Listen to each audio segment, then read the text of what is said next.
Hai.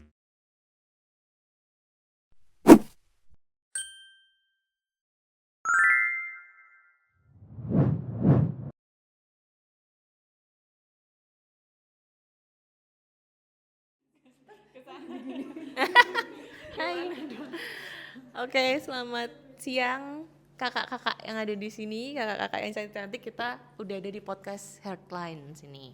Jadi kami ini adalah salah satu platform edukasi untuk membahas masalah-masalah parenting khususnya di Indonesia.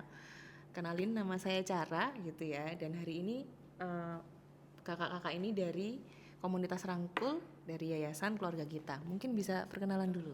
Silakan. Oke, terima kasih atas kesempatannya gitu ya. Saya ingin memperkenalkan diri, nama saya Olin. Saya ibu dari 2 orang anak. Yang pertama usianya SMP, yang kedua kelas 1 SD.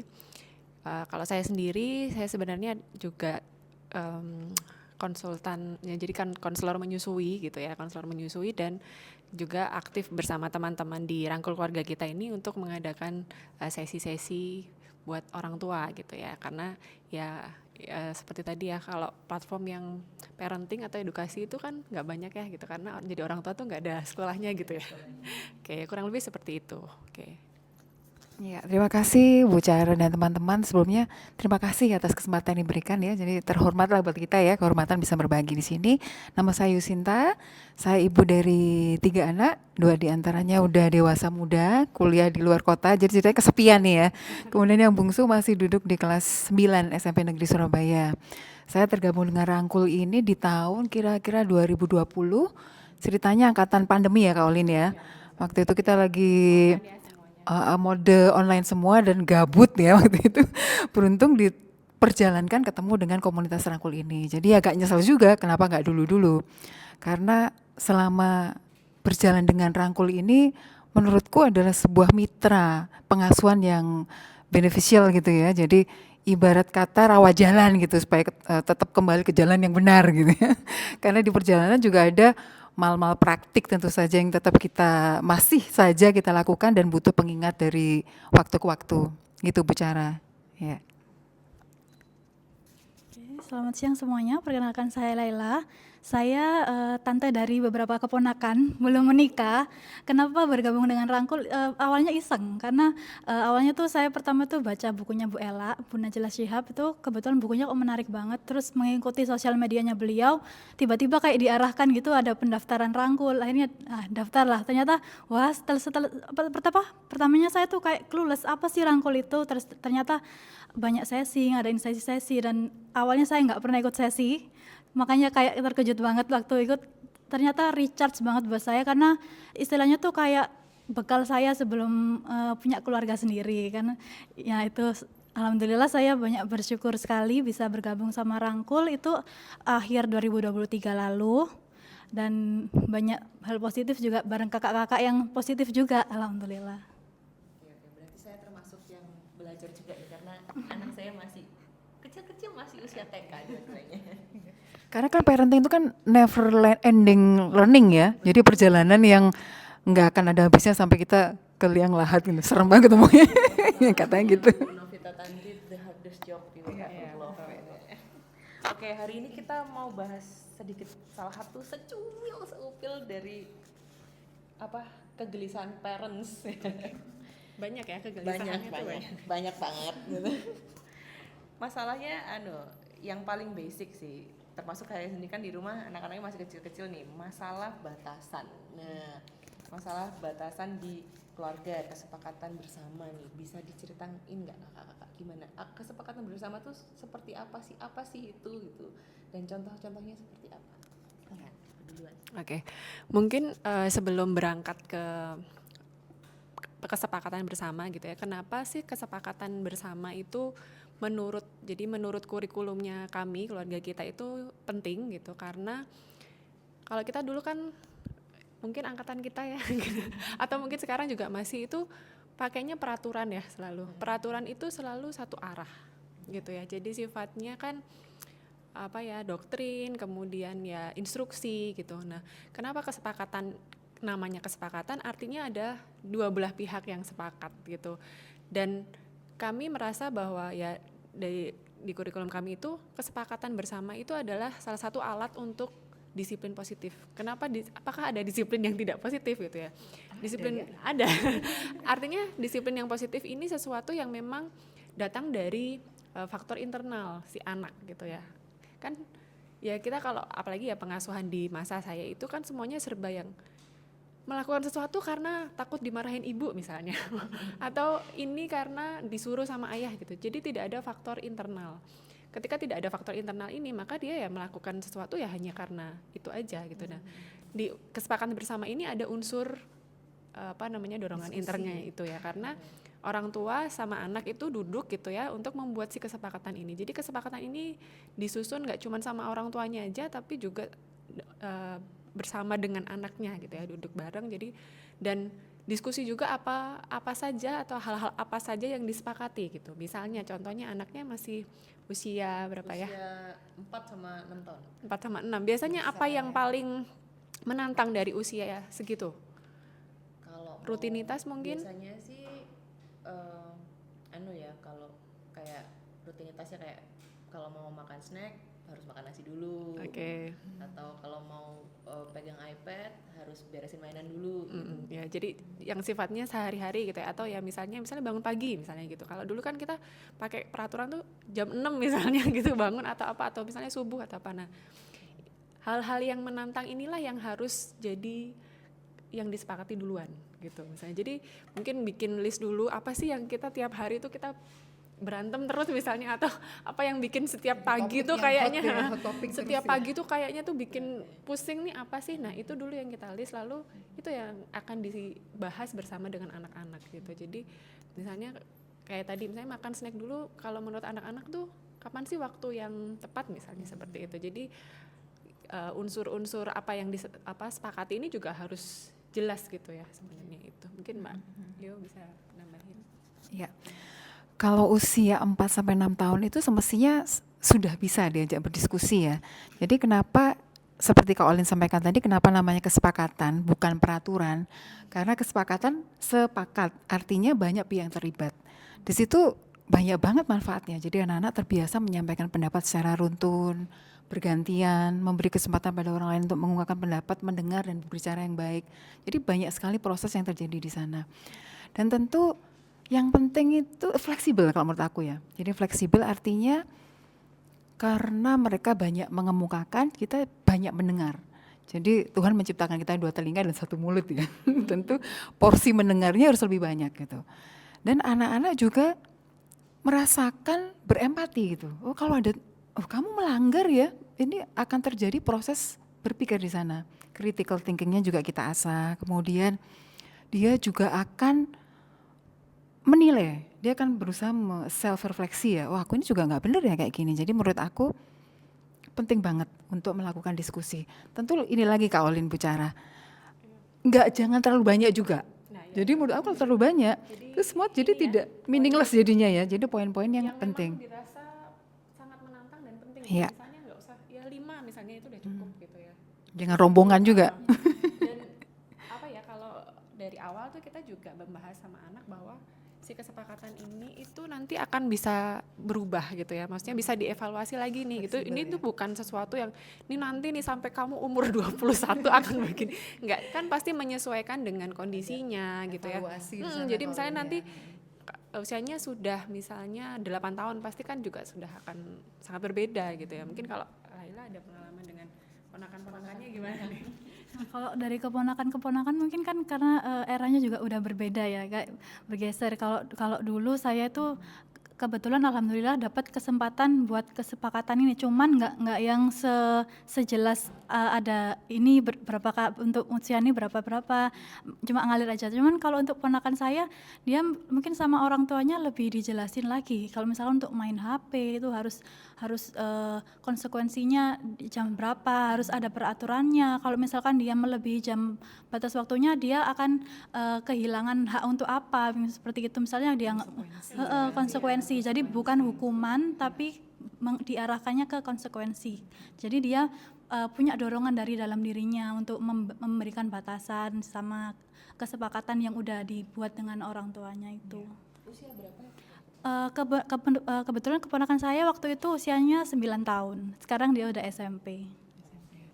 Mungkin mau tambahan dikit ya ke Bu Cara ya. Tadi kan sifatnya kita nggak makan ini sebelum snack sebelum makan nasi gitu. Nah satu sisi begini, kalau aku dulu lebih banyak pemahaman yang aku berikan. Jadi di samping peraturan, satu sisi kita juga via dongeng, kemudian film-film yang edukasi, nobar, nonton bareng pilihan film apa yang terkait dengan makanan gitu ya. Kenapa sih kok kamu harus jadi? Kenapa kok kita harus begini? Kenapa kok kita harus begitu? Jadi dari sisi pemahaman kita tubuhkan juga, di samping sisi kesepakatan juga kita lakukan gitu. Contoh seperti misalnya ini nih soal makan, karena kita sering makan di luar ya, kita lihat pemandangan keluarga baru duduk beberapa detik udah ngeluarkan jadeng wiritan semua gitu. Nah itu kami menyepakati free gadget zone. Free gadget zone itu. Jadi kapan ini boleh dikeluarkan, kapan boleh enggak gitu. Jadi seperti itu. Kemudian lari-lari, anak-anak kecil-kecil ya, lari TK gitu. Kita nggak nyaman loh kalau kita lagi makan terus ada anak-anak yang lari-lari, teriak-teriak. Kamu nyaman nggak? Enggak. Nah artinya berarti kita juga jangan melakukan hal yang sama seperti itu. Mungkin itu Bu Cara. Iya. Aku boleh nambahin tentang ini, tadi kan disinggung sama Laila juga ya tentang konsekuensi gitu. Jadi memang ada unsur di kesepakatan ini kita memperkenalkan namanya konsekuensi gitu ya ke anak gitu. Jadi konsekuensi itu adalah sesuatu yang ya kalau di kesepakatan dia ketika melanggar itu konsekuensinya kira-kira apa aja sih gitu. Itu juga sudah kita bahas ketika membuat kesepakatan gitu. Jadi konsekuensi ini kan ada konsekuensi yang sifatnya alami gitu. Tanpa kita kasih pun dia udah ngerasain. Misalnya gini, soal bangun pagi gitu ya. Bangun pagi itu konsekuensi alaminya kalau dia telat kira-kira apa?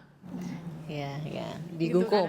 kan logis gitu maksudnya dia mungkin akan ketinggalan pelajaran atau dia nggak enak jadi nggak bisa main dulu sama temannya misalnya gitu ya. Atau misalnya kan biasanya sebelum sekolah itu kan pagi-pagi masih pada main apa segala macam. Kalau dia telat tuh kan otomatis nggak. Itu kan konsekuensi yang tanpa kita kasih tahu atau tanpa kita kasih tuh dia sudah ngerasain sendiri. Nah, unsur inilah yang sekali lagi karena disiplin positif itu kita pengennya dorongannya internal gitu ya. Jadi ini loh dia tuh udah ngerasain sebenarnya tanpa kita kasih yang namanya kalau kita dulu kenal sebagai hukuman gitu. Jadi ya udah dia udah tahu nih kalau dia tidak kesepakatan ini tidak dilakukan itu konsekuensinya ini gitu. Ini yang juga perlu diperjelas lah gitu seperti. Jadi benar-benar kita bikin kesepakatan tuh detail ya gitu. Jadi per poin-poin remeh ya kalau ini ya. tapi ini banyak proses belajar jadi di kayak situ. harus ya itu tadi kalau Mbak Yu bilang ini adalah proses berpikirnya mereka juga gitu ya, bahkan dengan bahasa yang memang mereka mengerti ya gitu ya, maksudnya sesederhana bahasanya sehari-hari mereka, tapi kan jadi kita tuh dia punya pendapat apa nih, yuk kita coba deh gini. Yang kadang kan orang tuanya tuh berpikir kita dari sisi kita ya, dari orang tua gitu, pas ketika mereka punya solusi sendiri ternyata iya ya bisa juga ya pakai kayak gini. Kok kita nggak kepikiran ya Underestimate ya kadang-kadang ya. pasti begini nih gitu, padahal mereka juga bisa memutuskan sendiri hal yang menurut mereka sebenarnya ya ini tepat gitu ya solusinya. Itu sih Karena ya itu kan karena harus detail itu tadi ya. Apakah butuh ditulis atau gimana nih? mungkin kalau untuk anak yang lebih kecil itu bisa pakai gambar juga. Jadi ditulis gitu ya, kalau misalnya memang sudah yang sudah lancar membaca ya, lancar membaca pun juga nggak usah terlalu banyak tulisan ya, karena sekali lagi tuh malah jadi lewat aja gitu. Jadi usahakan mereka juga kalau misalnya dipakai gambar boleh, misalnya kalau pakai waktunya misalnya pakai gambar jam gitu, atau misalnya pakai apa yang mereka memang suka gitu ya. Jadi kalau dengan gambar itu biasanya anak-anak juga akan lebih ini ya, karena kita visual gitu, ini akan lebih inget kayak gitu. Jadi dibuat sederhana gitu ya, tetap detail tapi juga sesuatu yang gampang diingat itu tadi. Jadi boleh tulisan, boleh gambar, boleh orang tuanya juga sambil ikutan ini ya, bikin jadi memang melibatkan semua pihak itu tadi. Yang jadi kita bikin kesepakatan aja itu sesuatu yang menarik gitu, karena kita jadi punya waktu buat membahas ini kan gitu. Kayak yang tadinya kita ya udah sendiri-sendiri aja kayak tadi gitu ya, ada di satu tempat tapi nggak ada di tempat yang sama sebenarnya. Ada lagi tuh, Ya, ada lagi gitu. juga nggak Jadi nyaman gitu. juga ya Nana ya. Jadi sesuai kreativitas masing-masing ya akhirnya gitu. Itu sih. Dan mungkin ini sih bicara mau menambahkan ya. Ketika itu terjadi kan ada sense of belonging gitu ya. Perasaan untuk terlibat, perasaan aku juga ikut merumuskan ini loh. Itu kelihatannya apa sih remeh, ternyata itu sekian tahun kemudian kebetulan anak-anakku udah pada gede ya dan itu work gitu. Ketika aku menanyakan feedback ke anakku yang udah kuliah nih yang nomor 2 itu, gimana Bimo menurut kamu, namanya Bimo? Kan aku minta pendapat kan ya. Oh, kalau bunda dulu kurang keras katanya. Iya, jadi ternyata anak-anak seusia gitu tuh haruslah, nggak bisa bunda terlalu lunak. Jadi alhamdulillah sejauh ini mereka sudah bisa bahwa yang kita lakukan itu ternyata penting buat mereka gitu. Tapi mungkin menambahkan Mbak Olin ya, Kak Olin, ada refresh gitu. Jadi mungkin seminggu sekali kita coba evaluasi lagi. Nanti adik yang gambar gitu. Kondisional sesuai situasi sih. Kak Olin mau menambahkan? Enggak, udah. Oke, iya sih, saya jadi merefleksikan selama ini. Jadi kayak ada ide ini gitu Ya, terus jadi kayak ada ide ini. Cuman kadang-kadang kan, terutama kalau anak kecil ya, kan mereka belum berkembang sempurna gitu otaknya. Kadang-kadang itu, ini mungkin banyak orang tua di luar sana yang termasuk saya sendiri juga kadang-kadang gitu. Ketika anak-anak ini itu melanggar atau melewati lah gitu. Kadang-kadang kita mikirnya, wah sengaja nih, pasti sengaja nih. Padahal kan sebenarnya secara teori dan secara ilmu paham sih, oh anak-anak ini tuh belum berkembang sempurna otaknya. Itu gimana supaya kita bisa menginternalisasi, oh ini tuh bukan sesuatu yang disengaja. Dari POV anak biasanya seperti apa? Kalau kayak gini kita jadi flashback juga ya. Dulu kita ketika menjadi anak itu seperti apa sih gitu. Kalau dulu tuh memang, kalau aku pribadi ya gitu, karena lahir di keluarga yang bukan militer tapi kayak militer gitu maksudnya. Yang benar rasanya militer, karena yang sudah benar-benar semuanya serba strict gitu, harus begini, habis ini begini gitu dan lain sebagainya gitu. Jadi kayak udah, setelah itu pun akhirnya aku sekolahnya juga di asrama kayak gitu-gitu ya. Jadi memang sesuatu yang ketika kita ada perubahan sedikit aja gitu, itu ternyata mengganggu kayak gitu-gitu kan. Nah tapi kalau dari sisi kita gitu, kita itu melanggar itu karena ada sesuatu, kalau aku sih ya dari faktor luar ya gitu, faktor eksternal gitu, kayak misalnya ada sesuatu yang baru gitu, atau sesuatu perubahan yang membuat kita tuh tidak nyaman. Biasanya sih itu yang akhirnya udahlah nggak usah kayak gini lagi gitu ya misalnya. Atau ya itu, kalau dulu akhirnya aku karena terlalu strict disuruh jam belajar sih, lebih ke jam belajar. Aku tuh sebenarnya bukan sebenarnya tuh bukan orang yang suka belajar yang harus ini gini-gini. Aku lebih suka kan nulis apa gitu-gitu ya. Tapi dulu tuh dipaksa untuk semuanya tuh harus menghafal apa segala macam. Jadi yang waktu-waktu yang dipakai buat belajar itu kadang tak pakai untuk hal yang lain, kayak gitu kan. Terus tapi kan ternyata bapakku tuh suka lihat apa gitu. Jadi melanggarnya itu ya, itu salah satu contoh pelanggaran lah ya, yang menurut mereka itu pelanggaran. Padahal menurutku aku tuh ada maksudnya tuh aku pengen tahu hal-hal yang lain loh, pengen mengerjakan sesuatu yang lain loh. Ini tuh kayak rutinitas yang membosankan sekali. Mungkin ya kalau anak-anak bisa jadi dari sisi itu juga gitu. Karena dia kalau semakin kesini kan ya usianya bertambah gitu ya, maksudnya ide-idenya mungkin semakin berkembang ya. Maksudnya cara berpikirnya yang tadinya mereka itu karena nggak tahu gitu loh, oh ternyata ada yang hal ini yang aku kemarin belum tahu nih, papa mamaku nggak tahu gitu ya misalnya, aku pengen nyoba ini deh gitu. Jadi bukan karena semata-mata pengen melanggar ya, tapi anak-anak aja gitu. Jadi karena ada ini tuh menantang buat dia juga gitu, yang aku pengen tahu nih gitu, curiosity dan kira-kira ya ini kalau aku ya dari sisi aku tuh kira-kira orang tuaku akan seperti apa ya reaksinya, responnya gitu. Ya semacam tes, karena mereka kan ya orang tuaku ya ini ya, mereka tidak ekspresif untuk menunjukkan ya.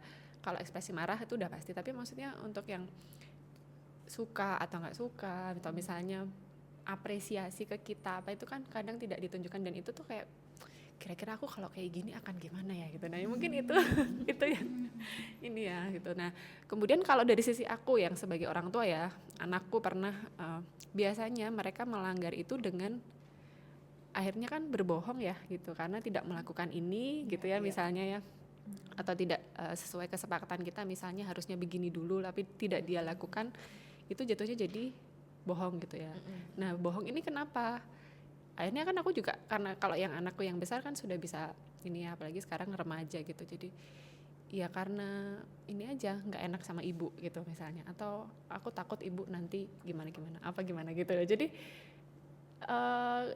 ada unsur juga bahwa dia itu memikirkan kita sebenarnya gitu ya, memikirkan perasaan kita juga, tapi ya karena ya aku takut kalau aku bilangnya enggak nanti ibu kayak gini gitu, nanti ibu sedih nanti ya, kayak gitu. Pintar dong anak membaca situasi ya. Tapi tidak semua anak mungkin bisa mengungkapkan hal yang seperti ini kan, karena kita melihatnya hanya dari sisi orang tua, jadi ini nih emang sengaja ya bikin kita susah gitu. Kadang kan seperti itu. Nah tapi kalau anakku tuh sudah bisa yaitu mengungkapkan itu ya, akhirnya yang besar nih karena mungkin kita terbiasa juga ya pakai iMessage apa gitu segala macam, jadi kalau maksudnya kita tanpa menyadari itu sudah bertahun-tahun menerapkan ini tuh, jadi oh ya anakku tuh ternyata dia paham ya apa yang aku maksud gitu. Jadi ya nanti soalnya ibu jadinya ini, nanti ibu sedih, nanti ibu marah-marah kayak gitu. itu kalau itu dari aku. Mungkin kalau Ayu ada Iya.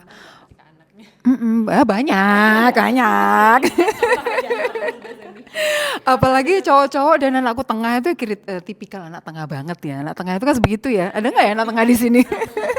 Iya, cenderung coba-coba. Kemudian dia kejepit. Jadi yang kakak yang pertama dapat perhatian. model ya Kakak pertama enggak kan full perhatian, kakak pertama full perhatian, yang bungsu juga. Jadi yang tengah ini kayaknya kurang perhatian gitu kayaknya. Jadi dia pembuat ulah gitu. Gitu ya, relate ya Bu Cara ya. Iya. Jadi mungkin menurut aku ya disesuaikan dengan tahap perkembangan anak-anak, terutama di usia dini 0 sampai 6 tahun ya kalau WHO ya. Itu tentu berbeda dengan preteens lah pasti, yang ketika ini jauh-jauh. Jangankan nah nanti remaja beda lagi, jurusnya udah beda lagi gitu. Jadi kalau menurut aku anak remaja tuh udah aduh. iya gitulah. Nah jadi kalau belajar, aku dulu terbiasa belajar, aku menggunakan istilah bukan belajar Bu Cara. Jadi kayak matematika atau baca, yuk kita latihan yuk gitu.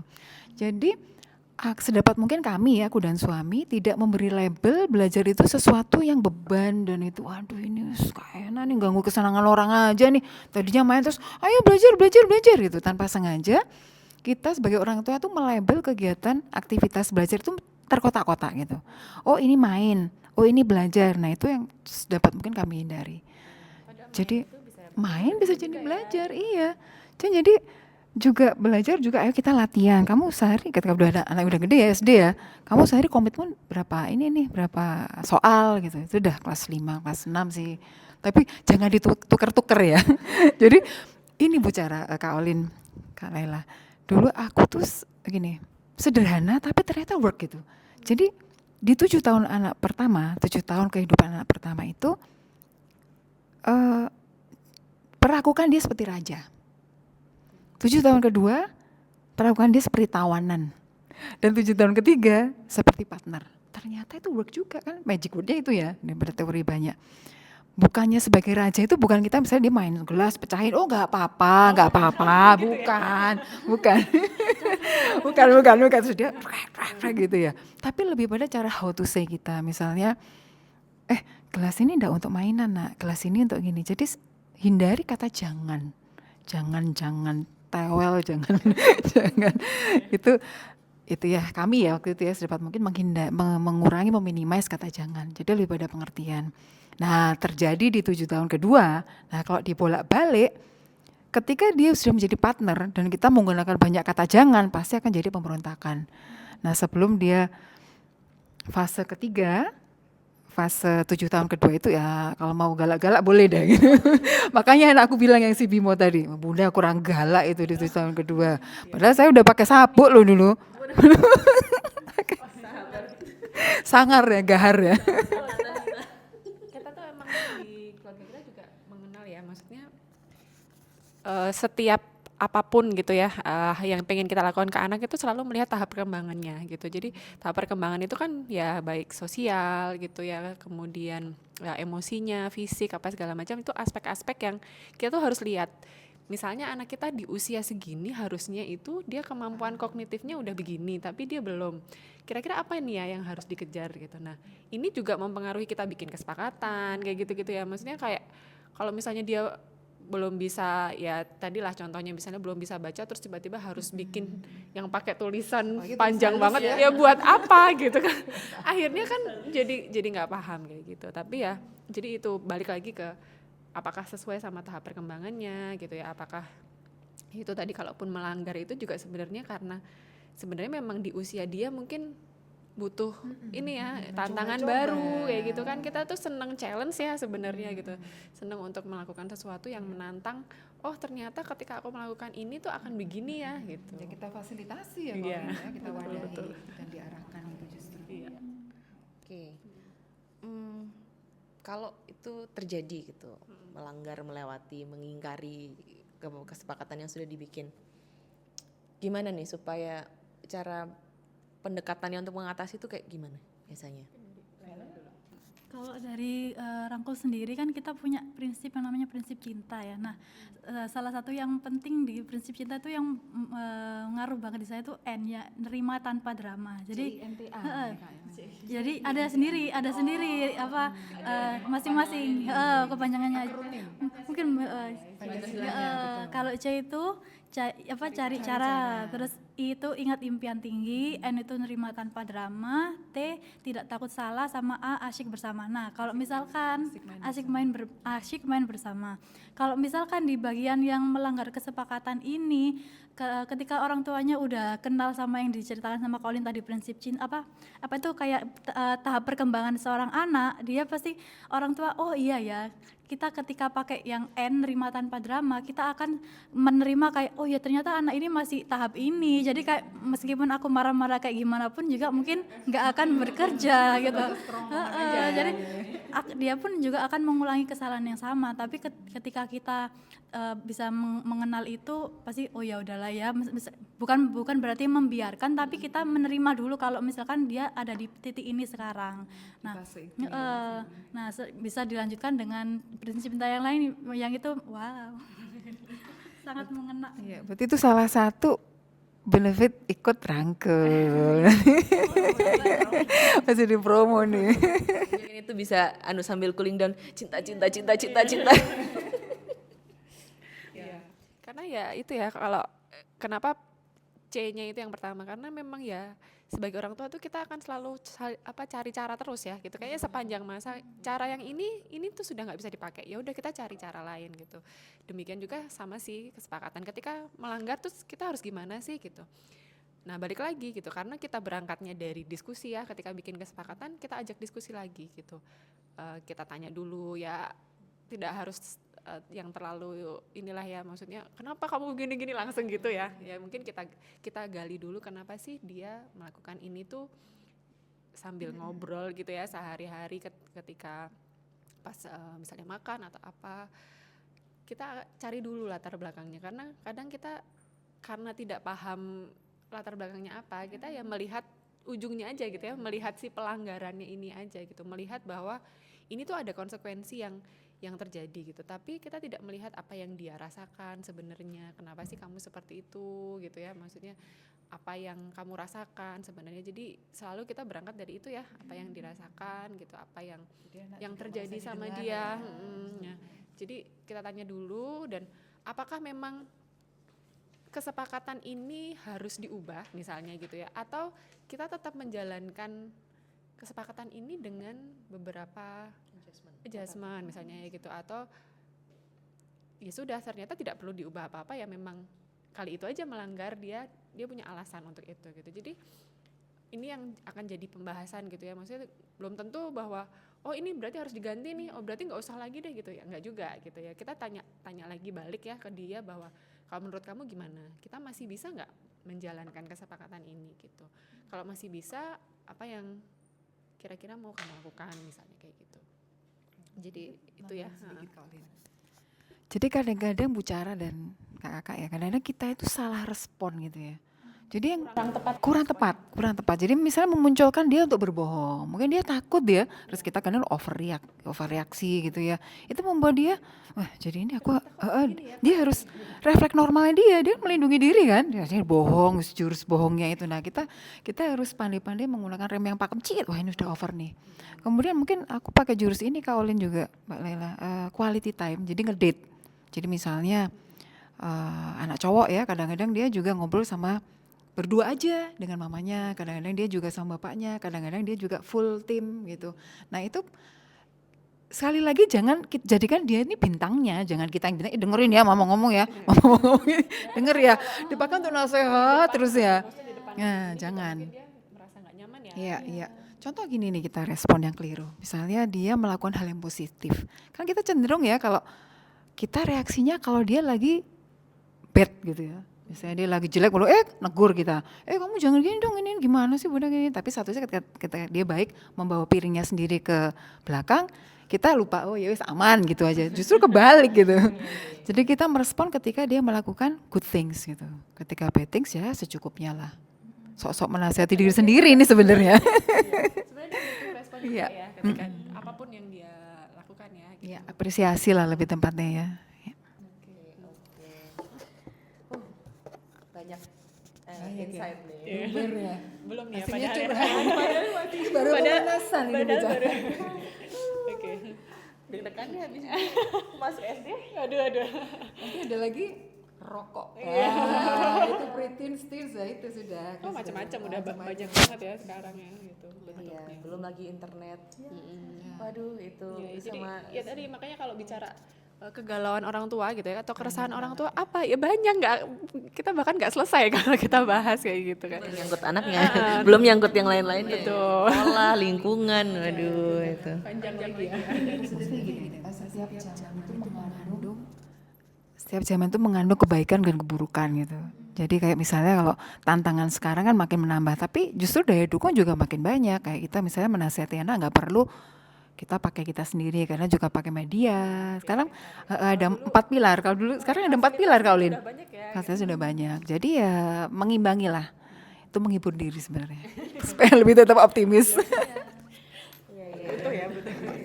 Oke, diskusinya cukup panjang ya. Jadi kalau bisa saya simpulkan tadi kesepakatan bersama tuh seperti namanya kesepakatan ya. Berarti dibuat dua arah, orang tua berdiskusi sama anak. Yang manfaatnya ya banyak banget.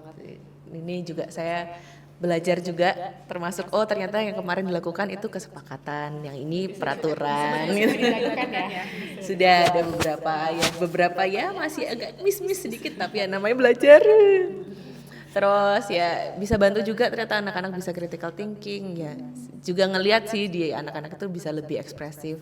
Mama kok kayak gini, kok papa boleh, kok mama boleh, kok aku enggak. Itu jadi bisa oh iya berarti harus nextnya seperti ini. Terus kalau misalnya nanti dia ternyata melanggar ya orang tuanya yang mesti step back ya, mesti menenangkan diri dulu gitu, cinta jurus awal menenangkan diri dulu, cari cara inhale exhale gitu, diam dulu pesen makan dulu siapa tahu karena lapar ini, siapa tahu hungry nih hunger kayak apa, angry karena hungry. Terus ya yang pasti kesepakatan ya dua arah. Jadi bisa di-adjust sesuai dengan kebutuhan dan situasi masing-masing juga gitu. Ya cukup banyak ya. Ya.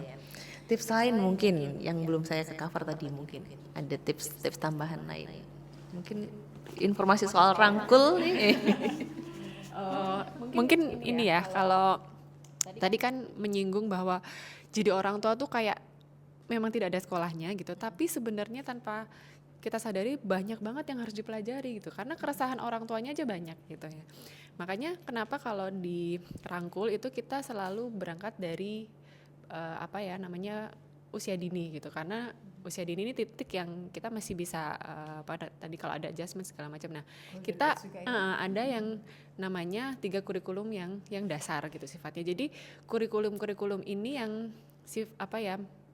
dirasa ini tuh minimal harus ini dulu deh gitu, baru bisa melangkah ke yang lain gitu. Jadi kayak harus requirement-nya ini dulu nih gitu. Jadi ada kurikulum dasar yang tadi hubungan reflektif, kemudian disiplin positif dan belajar efektif. Nah, hubungan reflektif ini apa?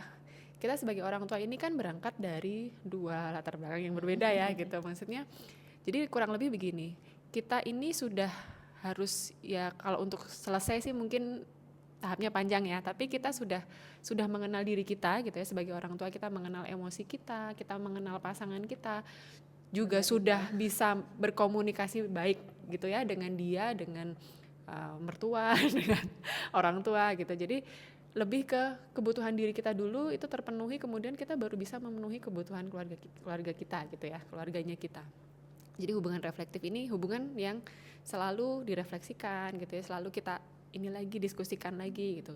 Baru kalau ininya sudah selesai nih tentang hubungan, nah kita berangkat ke yang disiplin positif. Ya, disiplin positif ini ada, salah satunya adalah si kesepakatan ini tadi gitu ya. Jadi untuk bisa mencapai disiplin positif ini alatnya apa aja sih gitu ya. Kita belajar tentang ya rutinitas gitu, bagaimana bahwa rutinitas itu kan penting ya gitu ya. Kita dari anak bayi aja kan dia sudah dibiasakan dengan waktu-waktu tertentu. Nah itu dia ya. Juga balik lagi bahwa ada dasarnya yang namanya tahap perkembangan ini tadi gitu. Jadi dari 0 sampai 18 tahun ini nih, kita tuh anak kita ada di mana sih, ada di titik mana gitu. Jadi kita bisa berangkat dari situ. Nah kemudian ketika sudah oke nih hubungan reflektifnya jalan, disiplin positifnya kita coba terapkan gitu ya. Kemudian yang ketiga adalah belajar efektif, karena tujuan kita menjadi pengasuhan ya, umumnya tuh pengen anaknya mandiri kan ya, salah satunya itu gitu. Tapi kadang apa yang kita lakukan itu tidak sesuai dengan tujuan kita. Kenapa begitu? Misalnya gini, kita pengen anak kita mandiri, bisa makan sendiri misalnya ya, makan sendiri dengan, tapi udah deh nanti berantakan nih gitu, udah dah kapan dia bisa makan sendirinya gitu, padahal kita pengen ya, atau misalnya pengen dia bisa mandi sendiri tapi nanti nggak bersih ya, udah gitu lama kita itu. Jadi kadang-kadang apa yang pengen kita tuju itu tidak sesuai dengan apa yang kita lakukan. Nah kembali kita diingatkan gitu kan, sebenarnya kan kalau ilmu tuh kita bisa dari mana aja ya gitu, tapi kadang butuh untuk diingatkan lagi gitu ya, butuh teman-teman seperjuangan yang sama-sama belajar gitu. Jadi sebenarnya kita udah sering dengar kayak ini gitu nih, ya kan? ini juga aku belajar sendiri bisa, tapi poinnya adalah bagaimana ketika kita diingatkan dan kita tuh bisa belajar lagi nih, kita kira-kira kita sudah melakukan sampai di mana nih ya gitu. Dan kalau belajar efektif ini banyak bagaimana sih kita si anak ini bisa nanti belajar dengan efektif gitu ya. Dan ya dunia sekolah juga kita kan hubungan sama pihak sekolah ya, misalnya kita sama guru tuh ketemunya cuman kalau rapotan aja gitu ya, nggak pernah ngobrol lah. Itu tuh hal-hal yang penting. Jadi ini tiga kurikulum dasar yang mewakili keluarga kita sebenarnya, mewakili apa yang jadi tujuannya kita gitu sih. Jadi kita belajar itu dulu, baru nanti ada yang lain-lain, remaja, kemudian digital dan lain sebagainya. Nanti usul dong itu parenting untuk nenek, calon nenek. Iya ini karena sudah bisa, banyak itu. Karena banyak nenek dewasa, banyak nenek-nenek rangkul juga ya, dewasa, maksudnya karena karena ini sudah satu bude kalau ini aku juga udah dipanggil bude ya. Jadi memang setiap fase gitu ya, setiap tahap perkembangan itu menantang gitu, tapi kita itu pengen jadi temennya gitu ya, pengen jadi teman-teman untuk orang tua yang ya ada di seluruh Indonesia ini, supaya aku nih nggak sendiri loh. Dan memang jadi orang tua tuh ternyata nggak ada kok orang tua yang sempurna gitu, tapi kita tetap ada kesempatan untuk memperbaiki lagi, bahwa yang yang ini belum bisa nih, aku masih suka marah-marah misalnya, aku masih teriak nih sama anakku, ya udah aku besok coba lagi supaya nggak teriak deh gitu. Gimana ya caranya? Kalau tadinya 7 oktav turunin Maria Carey. Ya itu mungkin cerita sedikit tentang bagaimana keluarga kita ini dan teman-teman rangkul di Indonesia ini akhirnya berjalan gitulah ya, istilahnya melakukan sesi-sesi ini untuk orang tua supaya nggak ngerasa sendirian. Ya kadang kan kayak apalagi kita ya, karena yang drama banget ya biasanya gitu, kayaknya aduh aku tuh semua yang harus aku nih yang mikirin gitu ya, harus aku yang ini aku nggak ada temennya. Padahal ketika kita denger misalnya di sesi-sesi gitu ya, denger pengalaman teman-teman lain, oh iya ya ternyata di keluarga mereka kok kayak gitu ya gitu, kayak kita ini banget ya gitu-gitu. Atau banyak pengalaman-pengalaman yang apa sih aku kok belum pernah denger ya ternyata kayak gitu. Jadi penguatnya kan banyak gitu ya. Kita udah sering ya kalau seminar kan sifatnya satu arah ya, satu arah yang kita tuh kalau ini nih salah, ini nggak boleh kayak gini. Nah sebaliknya kalau dirangkul kita belajar dari pengalamannya orang tua lain tuh kita memperkaya gitu tidak ya, memperkaya jadi wawasan kita tidak juga, merasa ya, digurui juga gitu ya. betul. Dan satu lagi mungkin yang istimewanya ketika anak berubah jadi baik ya, sebenarnya udah baik sebenarnya. Ternyata yang berubah itu kita. Jadi kita tanpa disadari, jadi berkahnya jadi orang tua itu ya.